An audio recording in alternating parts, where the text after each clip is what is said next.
Ladies and gentlemen, whoever has been able to tune in today, Utsav has been a great help. If I'm the brain and hand, I'm sure he's rest all the other parts. And today what we are able to do is only because, despite his busy schedule out of his college studies, he has been able to take out time, and that to a subject which he cannot relate to. Just imagine, he cannot relate to it because he has many couples at work when it comes to him. Of course, he is not married. He need not bother about the numbers that people have to count. So thank you, Utsav. Thanks for bringing all of us together. Certainly, we are delighted to have both Jennifer as well as Priti. Priti, who has always been a great support and a co-curator to City Book Leaders. We started our conversations with books almost 2 years back, and I must say it was July 2018 when we thought of City Book Leaders. And today, it's truly a pleasure because a couple is always denoted and connoted as two. So we're completing our 2 years in a couple of days, in fact. So couple is something which is going to be the primary discussion. And while we are discussing it, before I was looking at Jennifer's profile and the book, and I was preparing that if Utsav will call me, what do I say? How do I impress people? So I was just wondering, and somehow I thought I should go back to books. And this time, since digital session is happening, so I went back to Google to ask the question. But then this time, not the regular Google, but one of the couples of Google, which is Ngrams. Ngrams, to many of you would know that this is a format where Google has converted millions of books for millennia of years into one digital format. And if you search on Ngrams, you can search words. So I was wondering what couple has been like. And ladies and gentlemen, to the utter surprise, believe me, since 17th century, the word couple has been rising like anything. That means there was a huge fashion of using couple in all literature, in all books, in all writings. But somehow 2004, I don't know what happened. That was the year when I fell in love. So 2004, the couple stopped. It plummeted. It plummeted as if it's the Sensex on the news of some outbreak. Zoop! And I'll share the screen with some of you, possibly on the social media. And Jennifer, for you, this is a cue that what has happened with couple, possibly you may think about it as part of the research. But yes, not today. And I'm sure what would be the reason, but I'm keen to know the usage of the word couple in this post-corona world, as our interaction with the couples at home will drive the global economy. I don't know about others, but barring Donald Trump as one of those, I'm sure. So over to you, Priti and Jennifer. Take us to this lovely and insightful journey of things that we know, we think we know, but we don't know. Over to you, Utsav. Take this forward, please. Yeah, sure. I think before I leave it to Jennifer and Priti, I think it's only fair if I take a moment or two to introduce the two power couples that we have. Talking about Jennifer first, she is an authority on the subject of organizational behavior. She is a power couple herself, with her husband Gian Piero also being a professor at INSEAD. I've had personally the privilege of being taught by him very recently. Further, Jennifer also directs the Executive Education Management Acceleration Program, along with Women Leaders and Gender Diversity Program at INSEAD. She is an award-winning researcher and teacher. To her credit, she was shortlisted for the Talent Award in 2017, for the New Radar Thinker Award in 2015, and was also included among the world's best 40 business school professors under 40 by Poets and Quants. She's earned a PhD in OB from INSEAD and also holds an MBA from IMD Switzerland. There's absolutely no doubt that we are absolutely delighted to have her on board today. Moving to Priti, well, we have another power couple with us in the form of Priti Murthy. She is the CEO of Omnicon Media Group India. Prior to joining OMD, she was the CSO of Group M media agency Maxis. She has had a renowned career spanning over 2 decades in media planning, insights, and strategy. Again, to our delight, she has been a patron of CBL since inception and believes in what CBL stands for and is looking to create. Over the next 25-30 minutes, we will have Priti and of course Jennifer in conversation on the subjects couple that work and matter. And yeah, over to you, Priti, to take us forward. Thank you so much, Utsav. Very kind words, Mohit and Utsav. And I can't be more delighted to be here with Jennifer. Because if I was there physically, I would have just come and hugged you, Jennifer, for writing this book.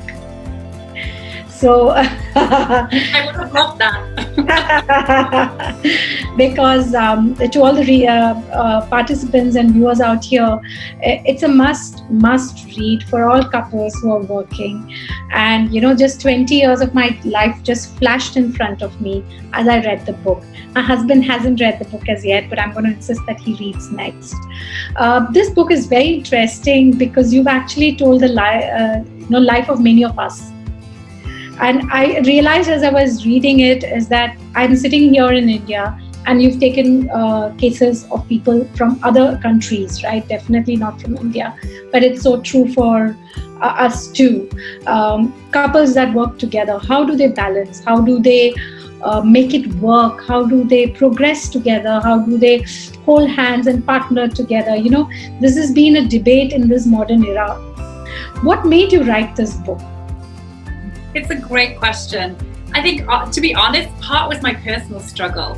When I started this work, I had 2 very small children. We were managing career transitions, and like couples across the world, there was this question like, how can we possibly make this work? And as an academic, my first go-to is to look at books, right? Somewhere there's got to be an answer. And really all I found was prescriptions around how to divide housework, and that was certainly not our problem. Or things about power couples who had everything sorted, and that just was not my experience. And so I realized, if no one's done this research, that's what I'm going to do. And I was very interested in looking at not just our home lives, but our careers. How do our careers interact and shape each other over time? And I think at the beginning, I was expecting to find an answer. What's the secret sauce? And of course, it's not quite that straightforward. But I did find some really universal patterns. And I think sometimes we make a lot of our cultural differences our national differences. But when it comes to our couples, we are all struggling with similar dynamics. Whose career takes priority? How do we fit the kids in? How do we manage our extended family? When do we make career transitions?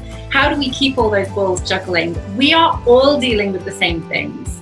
And I think there's some common humanity there and some common lessons to us into how we can deal with those challenges together wherever we are in the world.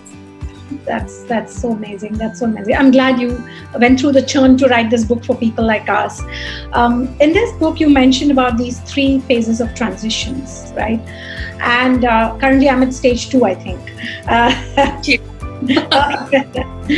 And it is very interesting to see how the life stage and maturity of an individual and the mindset of an individualistic person to the mindset of a couple, and how marriage has changed its definition in the last, say, half a century, in 50 years, like my grandmother's era to the current me and the next 2 generations.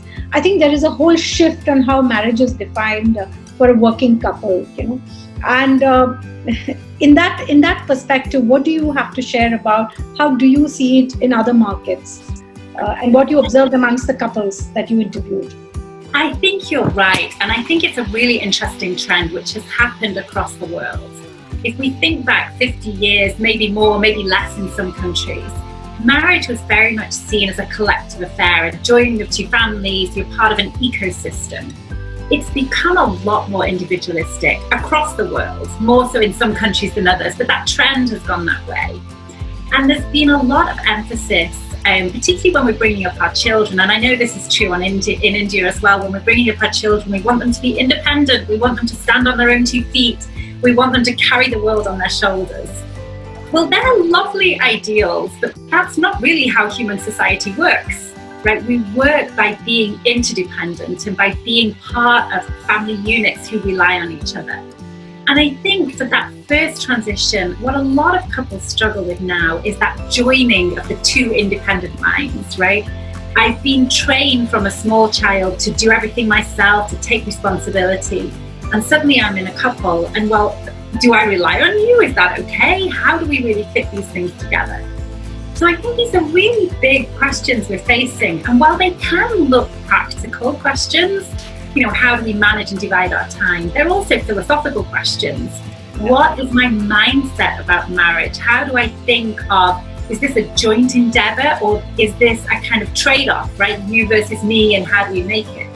Now, it's no surprise that the couples who thrive are the ones who see it as a joint endeavor. But it can take a while to get there if we've spent a lot of our youth and our university in this period really thinking in terms of me, me, me. Yeah, true. And if that's so universal, one of the interesting recommendations or suggestions in your book is about, when you're getting married, actually write up a document where both your preferences and your alignments on careers and professional life are discussed and written down. I mean, isn't that weird in today's time when there's a prenup to now?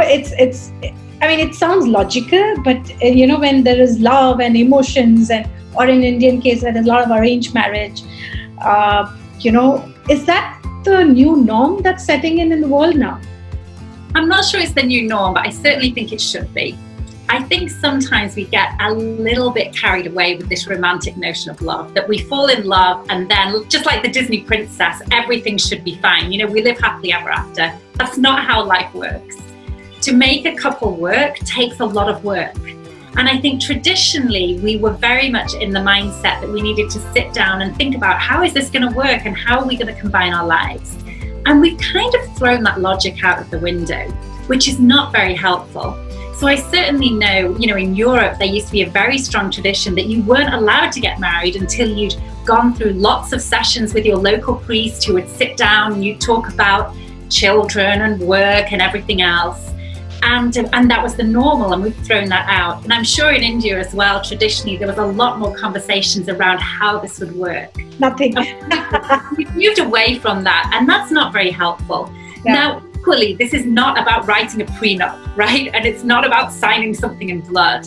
It's really about having some honest and open conversations. What are our aspirations in life? How can we see this working together? How do we need to support each other to make this work? And really developing the habit of having those ongoing conversations. Because it's not just a one-time conversation and then everything's going to be fine, because things shift, children arrive, careers change. It's about developing the habit in our couples of having that conversation on an ongoing basis around how can we best support each other and make this work for both of us the best we can. Yeah, very, very, very, very true, very different perspective for me personally, because when I read that, I was like, wow. I mean, of course, unconsciously you have those conversations as a couple, but not so consciously saying, come on, let's get our aspirations drawn out. Let's discuss what kind of career path you envisage. It might change in 10 years. Then you get into phase 2 of the transition. But I definitely hear what you're saying from, and that's a very interesting perspective.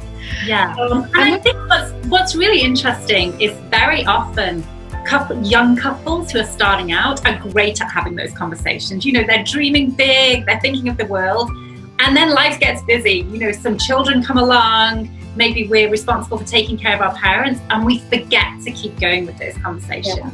Yeah. So I think most of us have the capacity, we just don't make the time. Yes, very true. And that was a very good reflection from your book.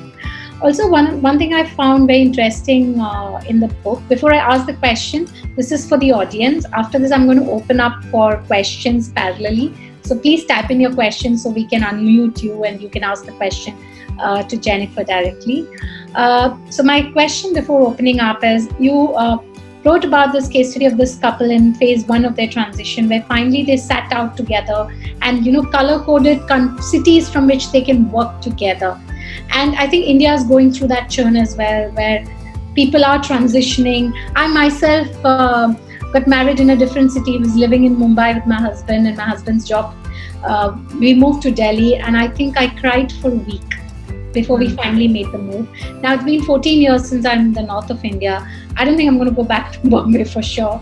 But at that time, there was a lot of resistance in my mind, and it's like my hometown, and I'm leaving home, and so on and so forth. But they say in the end, everything happens for the good. Now, how do you see this as a practice among the new age couples, the evolved couples, and what are your tips and learnings from these?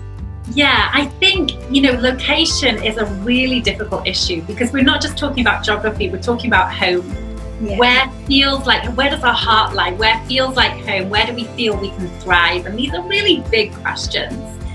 And they're questions that shouldn't just be made on the basis of, well, I got this great promotion, let's go for it.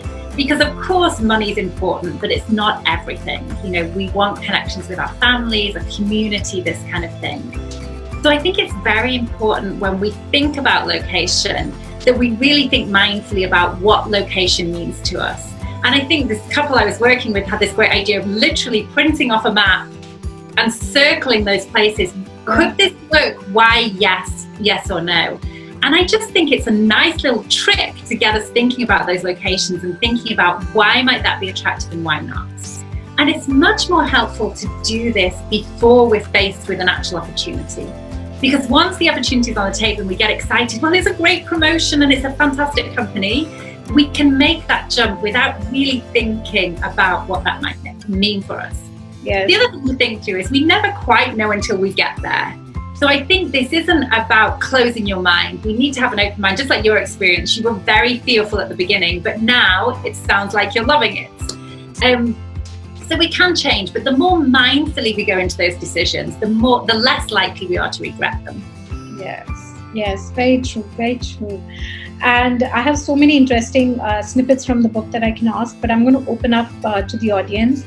And I think there are a lot of questions getting typed. Question 1. Ridhima, are we going to open up? Mr. SP Singh? What do you want, Priti? Shall we open the participant to ask the question directly? Yes. Okay, we will do that.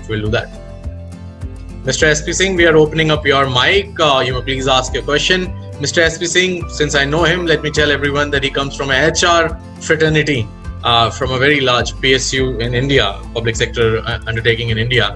And his question is definitely interesting. You'll have to listen it with full heart. Your question. I was really, Mohit, thanks for giving me an opportunity. I was trying to know if wife is a boss. She happens to hold the position of a boss in the office. How do they manage? How do they manage that situation? And how do they bring balance in the when away from the office and in the home? How do they maintain or find a balance? Yeah, thank you for the question. It's a good question. Let me start by saying I don't think that's the ideal situation, either the wife being the boss or the husband being the boss. It's a very complex situation when there's a direct line management between spouses. So I certainly would not advise it. However, it does occasionally happen. And I think if you're in that situation and you're stuck in that situation, you can't get out of it. The real key is drawing very clear boundaries between work and home. And really to separate, work stays in the office and when we come home, it's a different thing. And also to think of the power balance in the couple. If one partner, whether it's the wife or the husband, has more power than the other at work, we need to make sure that power imbalance doesn't carry over into the home.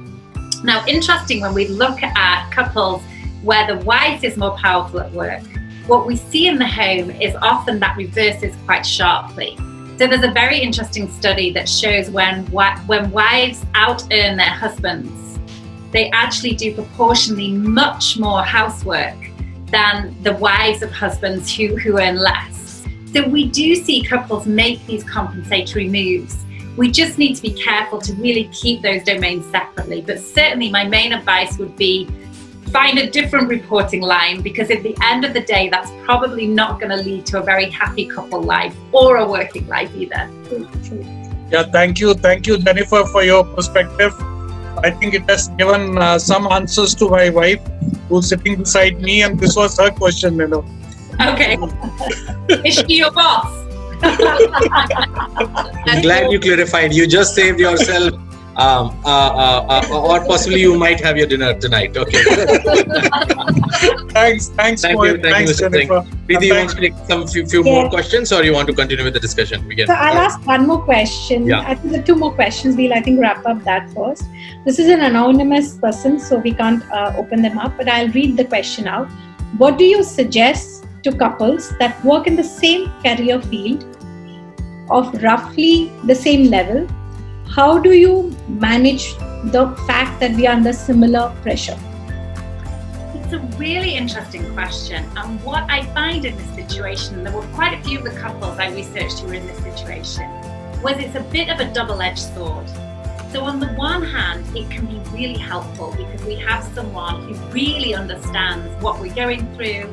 They can be a resource, we can bounce ideas off each other, we can support each other. At the same time, if there's something stressful happening for one of you at work, it's obviously doubling up. And so there's this, so I think the first point is it's not necessarily a bad thing. The second thing is to realize is that nowadays a lot of couples meet at work. So this situation will become increasingly common as time goes on. So we need to learn how to deal with this.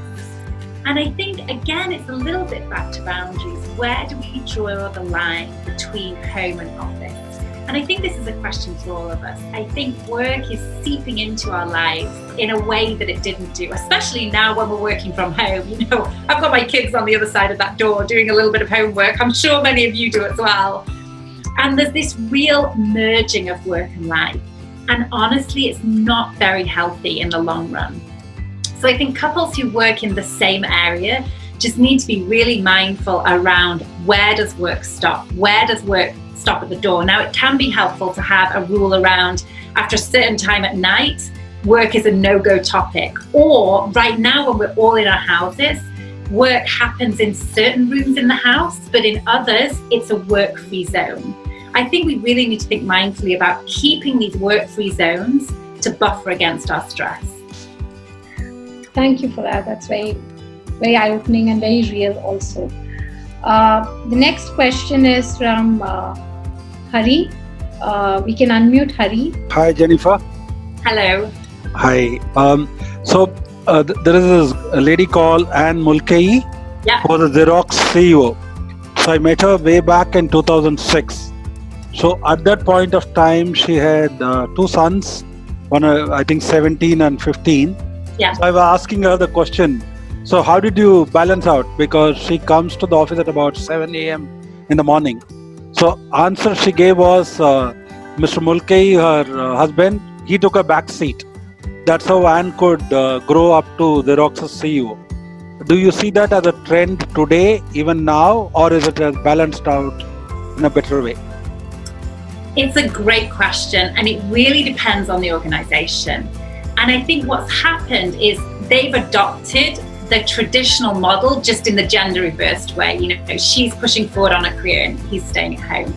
And I don't think this is a particularly helpful development, just that the fact that the gender roles are reversing. A much more healthy state is when organizations are set up such that both people can put in a decent day's work without completely sacrificing their family life.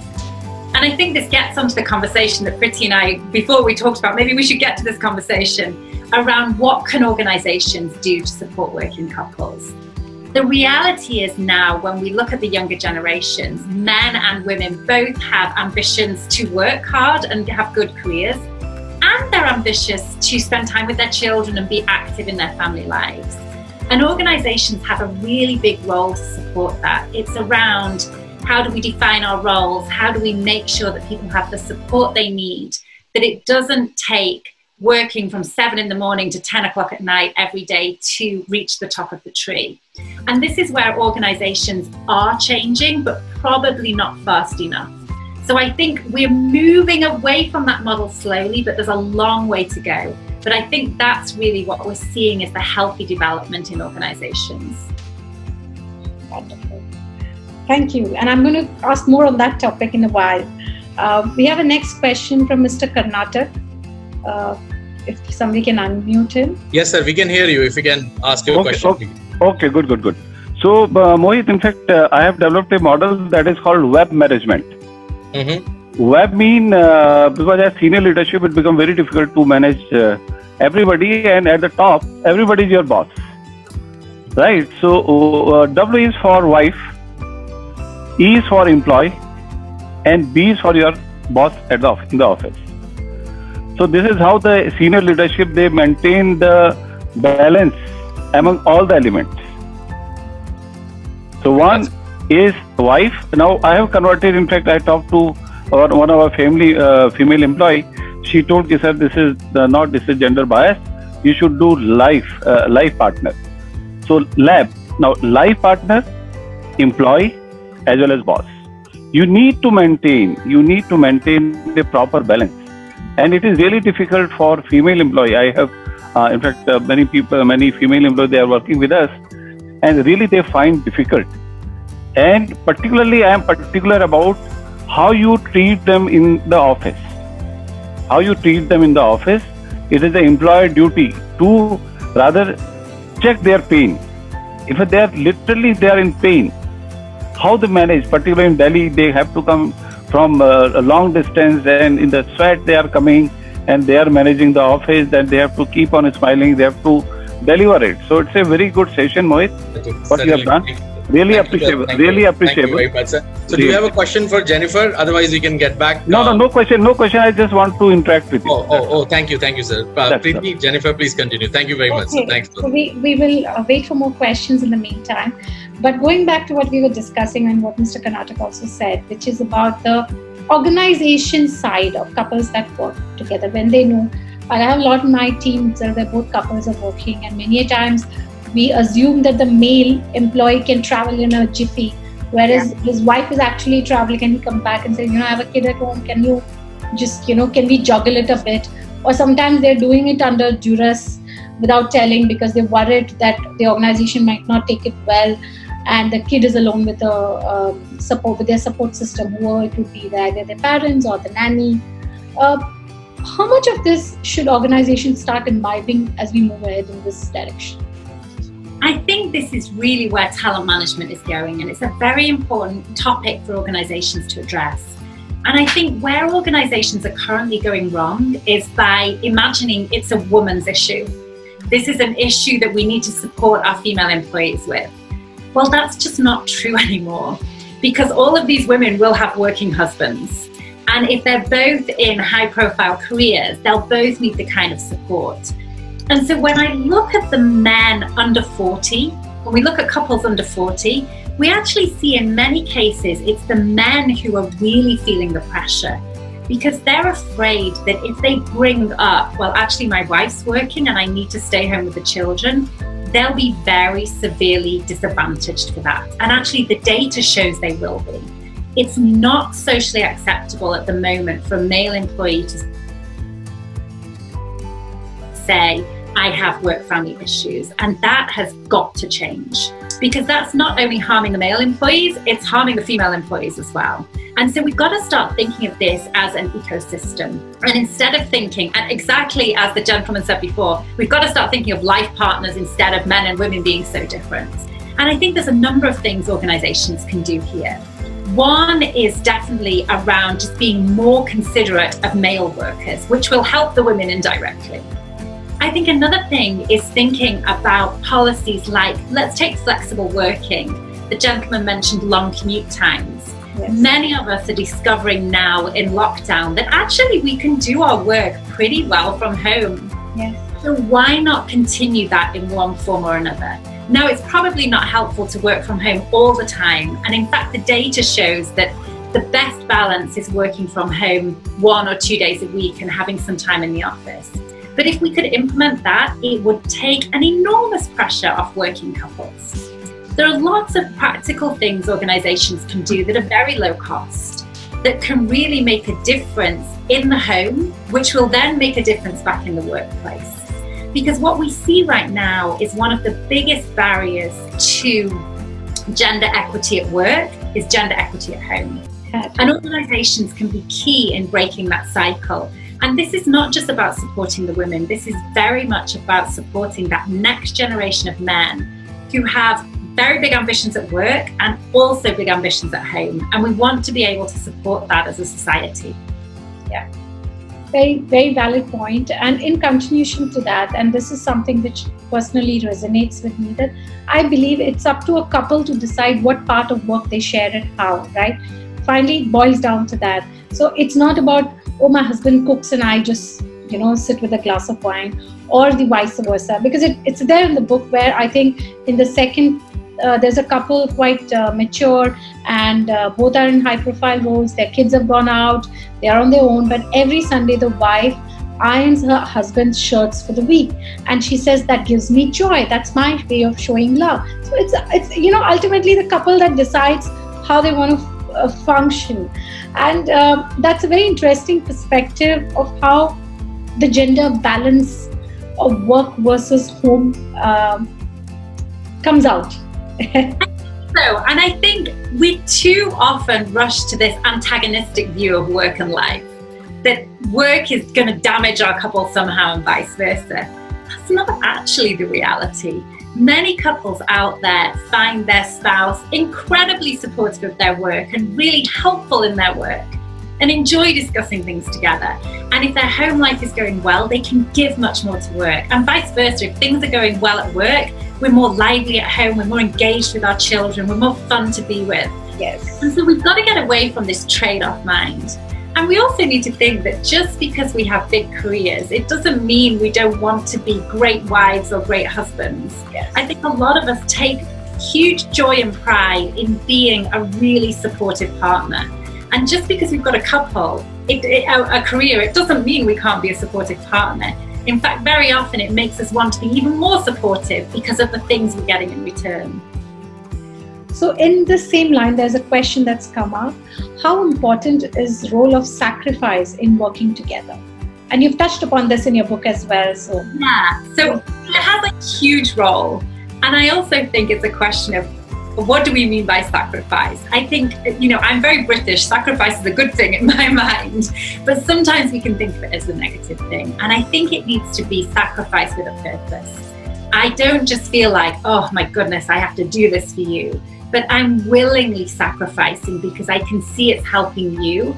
And by helping you, I'm getting something back in return. So I think I would slightly rephrase that and say what's really crucial in a couple is willing sacrifice. Not a sense that I'm doing this out of duty, but I'm happy to sacrifice something on my side because I can see it's supporting you and I know that eventually I'll get something back in return. That's true, that's true. So we have a nice question from Dr. Sona Vikas. Can we unmute her? She can ask a question. Am I audible? Yes, Dr. Sona. Great. Jennifer, it's such a wonderful to hear you today. My question is that, mandatory work from home due to COVID-19 has actually disrupted what we used to call as the work-life balance, and the working hours have become really longer now. Any suggestions on how to get this balance on track, especially with the unending, household chores happening at the same time, and the addiction to the gadgets is, getting too much now, What would you say about it? Yeah, so first, we are living in a very unprecedented time. We know that in normal times, when kids are at school and we have the usual support network, working from home a portion of the week increases our productivity and it increases our creativity. But we're not in normal times.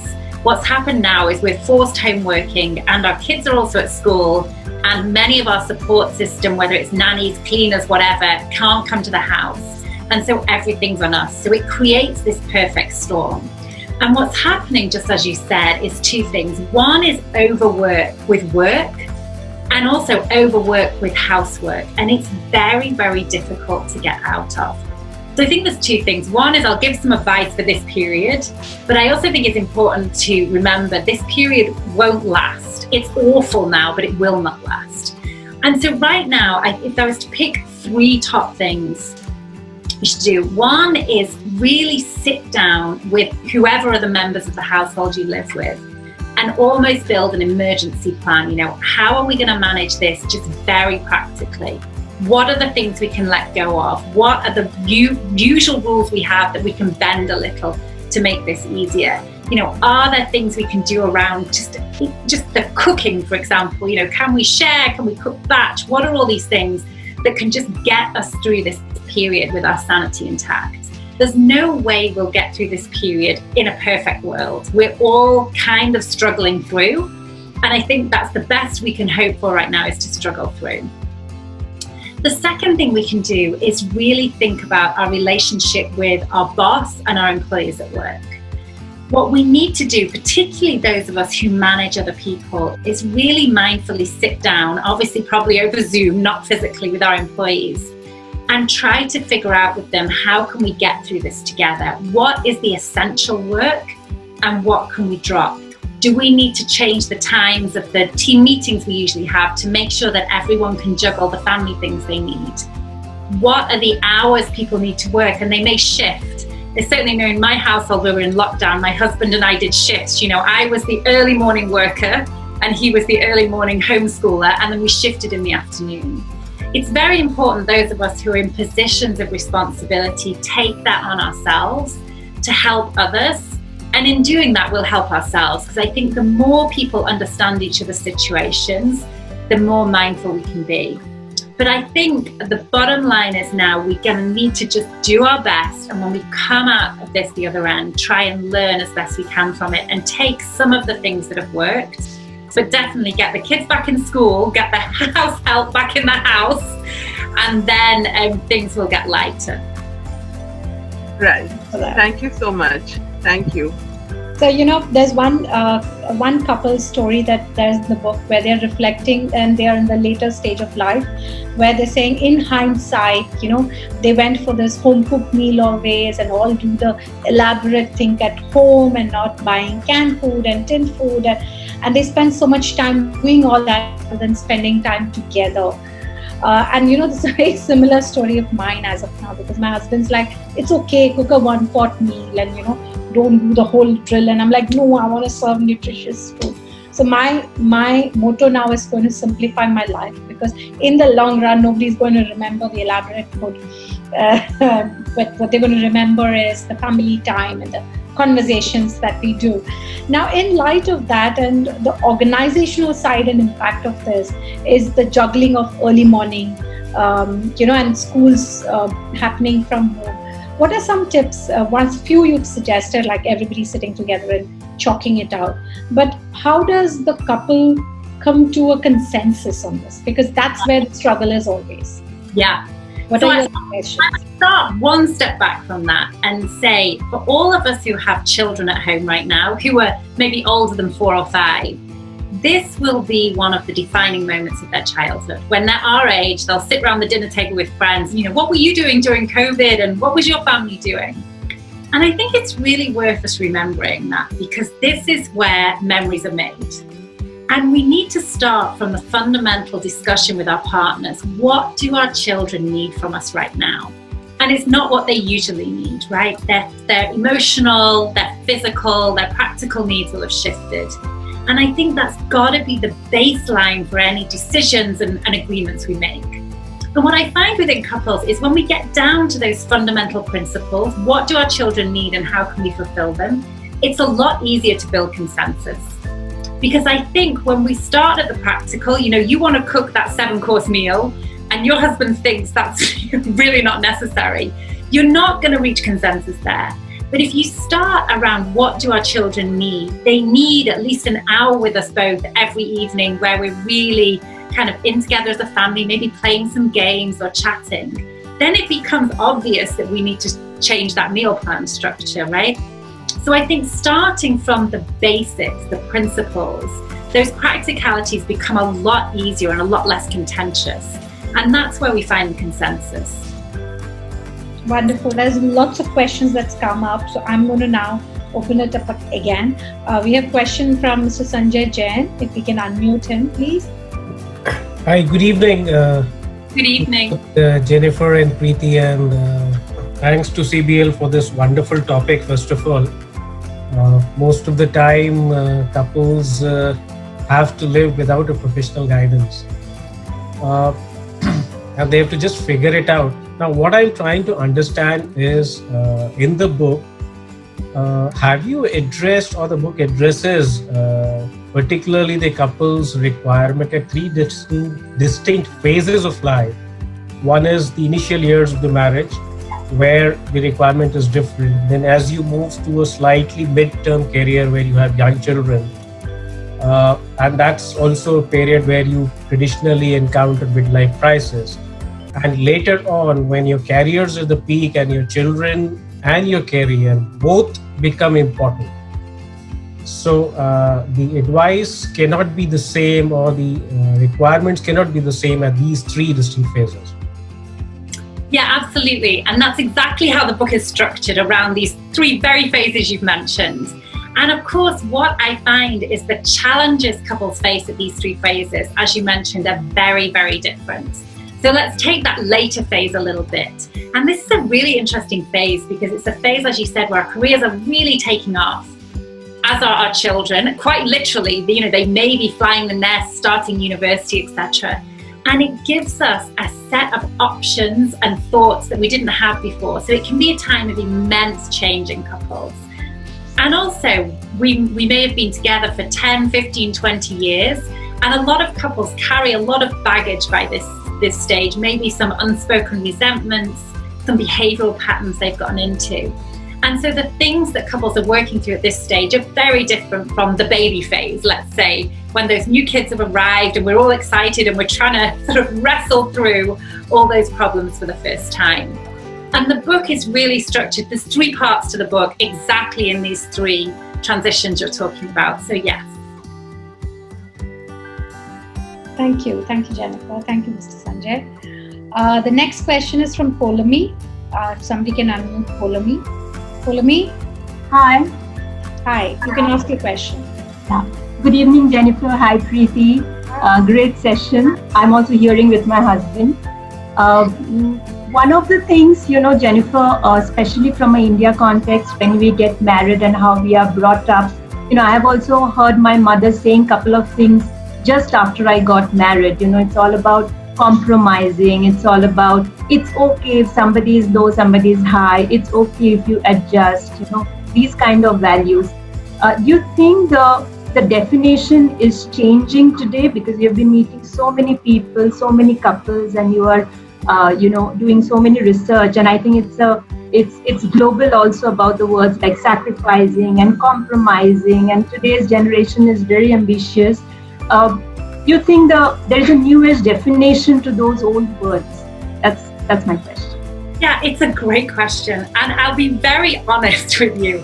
I think a danger is we move too far away from those old ideas, when I think what we really need to do is adapt them to the current situation. The reality is, when we're in a couple, of course it's about sacrifice, of course it's about compromise, but the way we do that is different from the way our grandparents would have done it, for example. If we go back to our grandparents, it was probably the women doing most of the compromising and sacrificing, and the men were very much taking care of the work, the breadwinning, and the women the home. Now the context has changed, so the way we understand compromise and sacrifice and adjustment needs to shift. But I think one of the mistakes we're making is to think that those are old ideas which don't apply anymore. That is ridiculous. That's just not how human society works. And I think I may sound terribly old-fashioned and fuddy-duddy, but when we look across the world, relationships are built on compromise, whether it's a marriage, whether it's a friendship, whether it's a sibling relationship, our relationships with our parents. It's all about give and take. And I think what our generations are learning is, what does that give and take look like in the modern world? Now, if people want to rename it with different languages, I don't mind what they call it, but at the bottom line is, yes, we've got to compromise, we've got to sacrifice, but we've got to do that in line with the things we want now, which have changed. Thanks for that perspective. Very interesting and very different. So we have a few more questions, and I'm going to read that out. So there's one question that says, in all your sessions, you've talked about high-profile careers. That makes me wonder, is your book and your sessions mainly about couples who are on fast trajectory upwards, or those who are already in C-suite? No, so it is definitely about couples who have careers, which means they enjoy their work, they want to move on and move up, but certainly not C-suite. The book has plenty of, physiotherapists, school teachers, other professions where people are very dedicated to their work, but they're certainly not aiming to become the CEO. And what I actually find is the dynamics don't change a lot.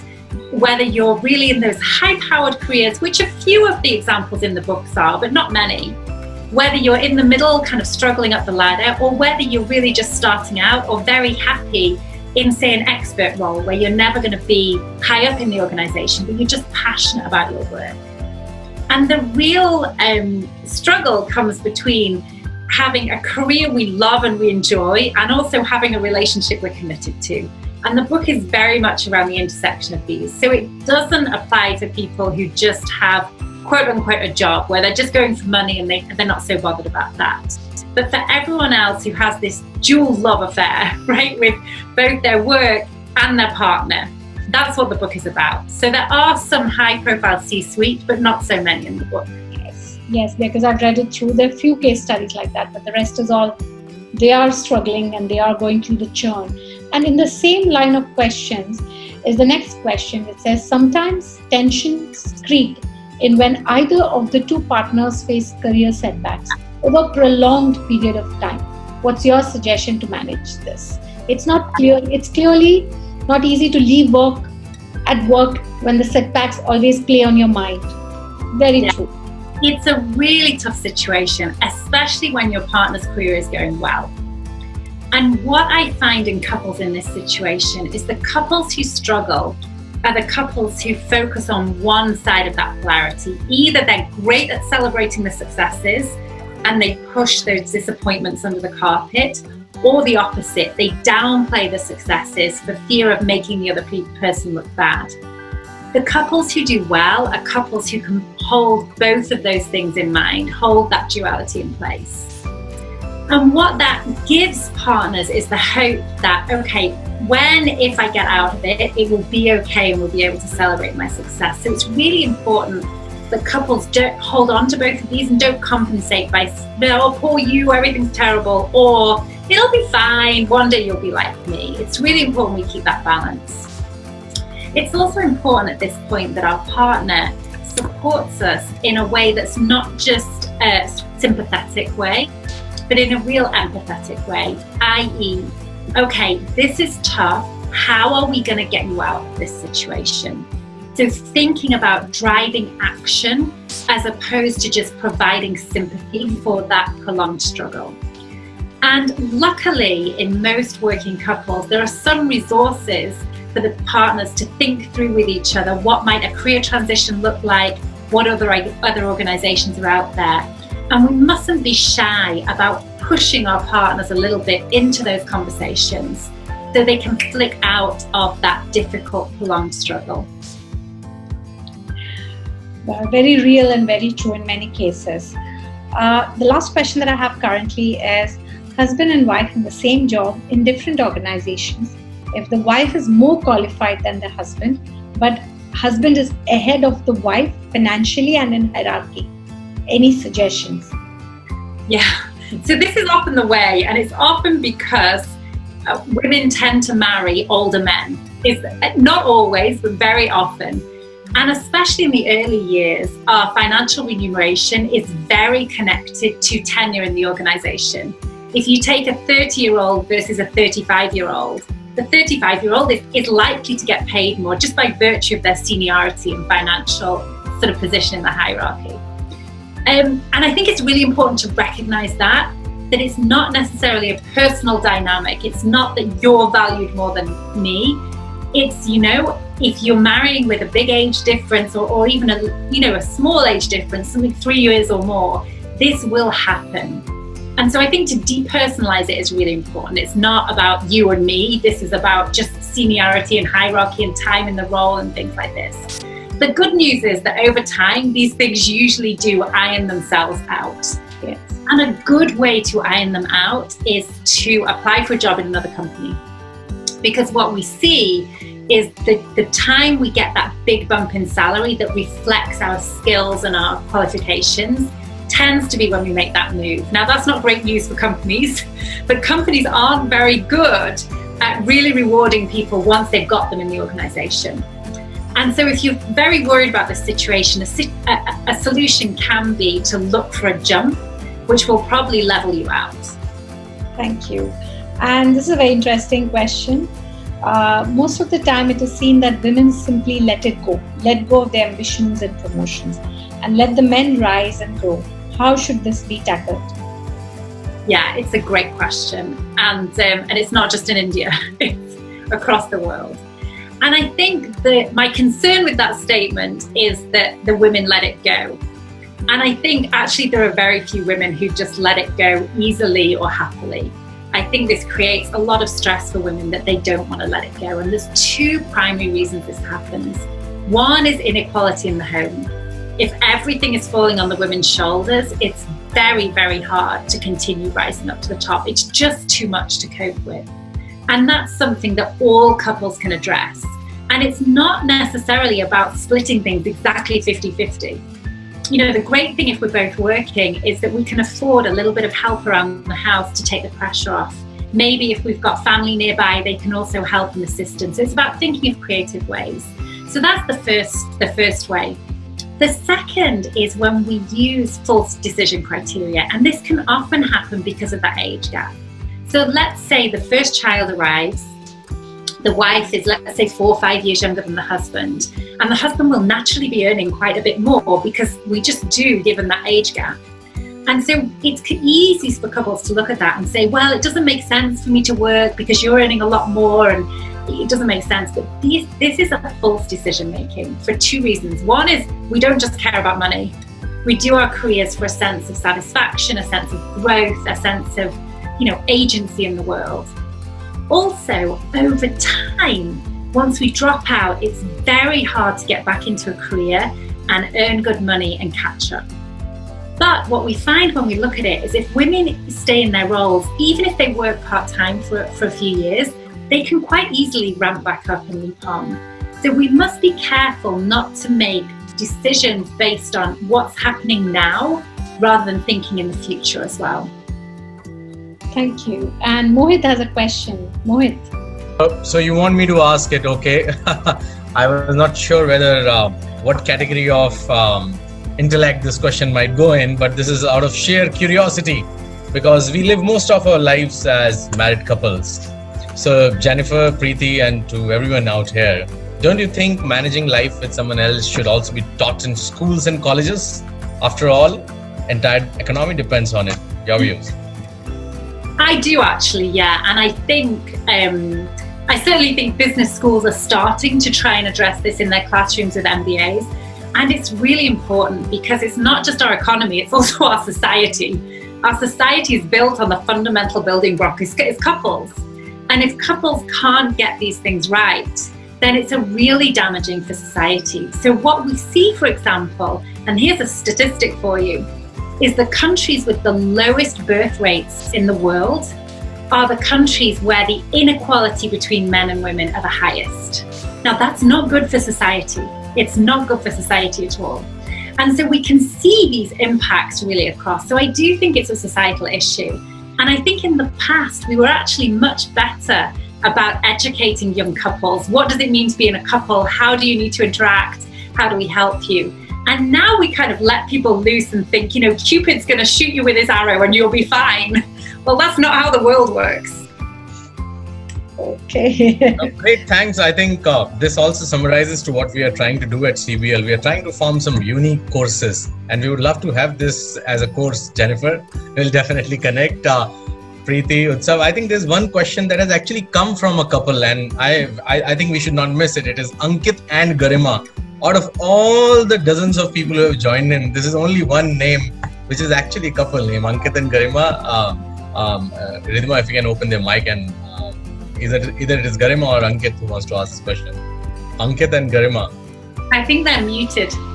Yeah, we've opened their mic, or we can ask. I think they're here. No. Okay, no problem. I think Priti, if you can ask this question. Yes. They have 3 questions, Jennifer. First is it better to hold on to your thoughts if the discussion will lead to a conflict or argument? No, is the quick answer.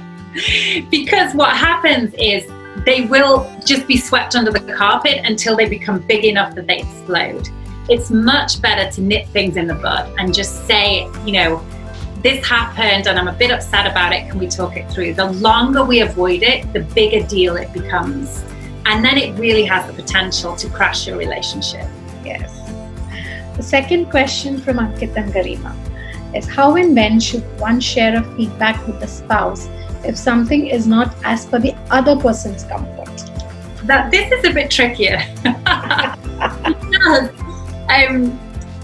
there's always a give and take, you know. We would always like our partner to do things slightly differently, you know. My husband would love me not to be such a morning person, but that's not going to happen. That's not who I am. And so I think we really need to be mindful. Are we just picking up annoying habits? In which case, don't do it.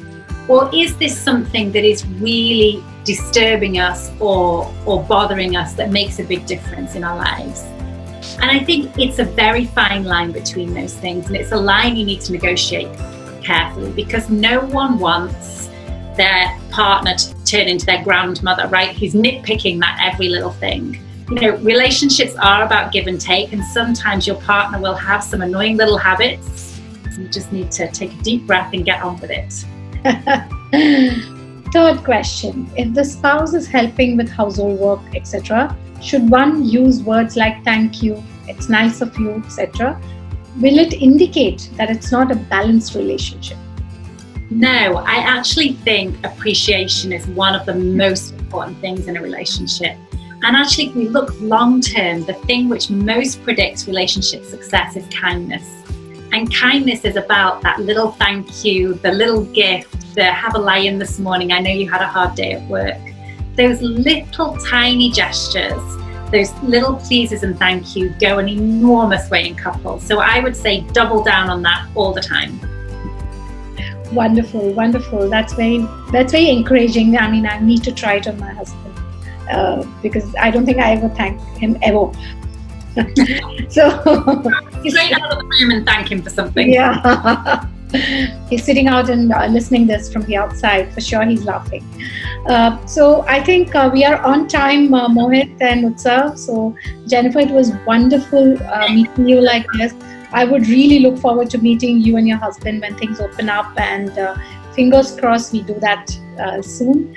Over to Utsav now to wrap up the session. So I think for me, what I can definitely vouch for is that I've read your book, Jennifer, and it's an absolute different experience when you hear authors give perspectives on their books and largely on the themes on which they've written the books, and it's a different experience altogether. And I think that's one of the many pillars, in fact, that CBL is aspiring to create and make an ecosystem around. So I think with that, thank you so much for being a part of our fraternity, and hopefully we can engage in the future as well. And I think thanks to all the members who've taken out their time across different geographies. I can see people from Singapore, France, and many parts of India for sure. But yeah, I think it's been an absolute privilege. And I think what I would just encourage the audience is that Jennifer has a survival series website that I have seen personally, and I think it complements really well to this session. We will definitely have it on our social media handles, and would encourage everyone to watch it. And of course, if they haven't, definitely read the book and make the most of it. So I think thank you very much, and hopefully we all reconnect soon. Thanks for having me. Thank you very much. Thank you, Jennifer. Thank you, Preeti, and thanks everyone for tuning in. It's truly a pleasure, Jennifer. Thank you very much.